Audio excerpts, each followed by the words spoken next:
जी जी, आज पूरा राष्ट्र हमारे दिवंगत नेता राजीव जी को याद कर रहा है और उनका इस देश के लिए एक बहुत बड़ी कंट्रीब्यूशन रही।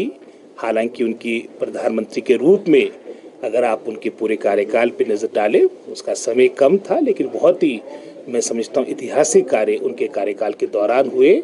विशेषकर मैं समझता हूँ इंफॉर्मेशन टेक्नोलॉजी, जिसका आज डंका पूरे विश्व में भारत बना रहा है और आपको एक अलग पहचान है हमारे देश की, उसमें उनका एक बहुत बड़ा योगदान रहा। हमारे महिला सशक्तिकरण, युवाओं के सशक्तिकरण के लिए जो कदम उनके कार्यकाल के दौरान उठाए गए वो ऐतिहासिक है। 18 साल का मताधिकार उनके ही कार्यकाल के दौरान एक बहुत बड़ा फैसला तत्कालीन सरकार ने लिया था और साथ ही साथ महिला वर्ग की भागीदारी आपकी सुनिश्चित हो, इस सोच के साथ पंचायती राज में भी जो हमारा 33% का जो रिजर्वेशन आया था उनके कार्यकाल के दौरान ही उसकी नींव रखी गई थी। उनकी बहुत बड़ी कंट्रीब्यूशन है और वर्तमान में मैं समझता हूँ कांग्रेस पार्टी ने ही पूरा राष्ट्र उनकी सेवाओं को हमेशा याद करेगा और अंत में देश की एकता और अखंडता के लिए उन्होंने अपना सर्वोच्च बलिदान दिया था। हमें मैं समझता हूँ गर्व है कि हमारे देश में ऐसे नेता रहे हैं और इसी संदर्भ में हम सभी कांग्रेसजन यहाँ पर एकत्रित हुए हैं।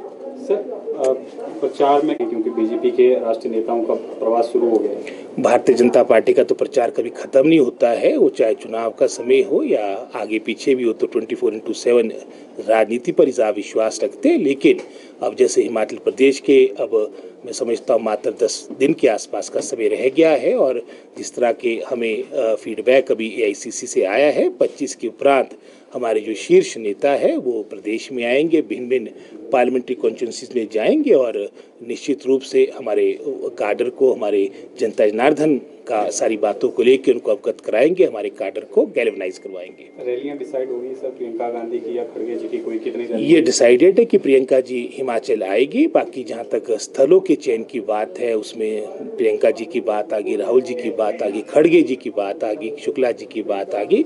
आज या कल में इसमें अंतिम रूप दिया जाएगा। सर, दूसरा, कल जो है भाजपा ने शिकायत की है जो कल ताजा में हुआ है, उसमें कहा है कि कांग्रेस के जो कार्यकर्ता है, कांग्रेस के नेता द्वारा जानबूझकर जो पथराव यहाँ पर किया है, उस पर शिकायत की है, आपका क्या कहना है? अब इसकी एग्जैक्टली मैं भी प्रचार में आप जानते ही है कि कार्यभार मिला है शिमला संसदीय क्षेत्र का, तो उसमें मैं कल रात के 1-2 बजे पहुंचा हूं। अब इसके बारे में मैं डिटेल में सारी जानकारी जब मेरे को प्राप्त होगी उसके बाद ही मैं कुछ कह पाऊंगा। पर कांग्रेस पार्टी कभी भी हिंसा में विश्वास नहीं करती है। ये मात्र मैं समझता हूँ अपनी हार को देखते हुए जो निश्चित है मंडी संसदीय क्षेत्र में, उसको देखते हुए भारतीय जनता पार्टी की इस तरह का आरोप लगा रही है।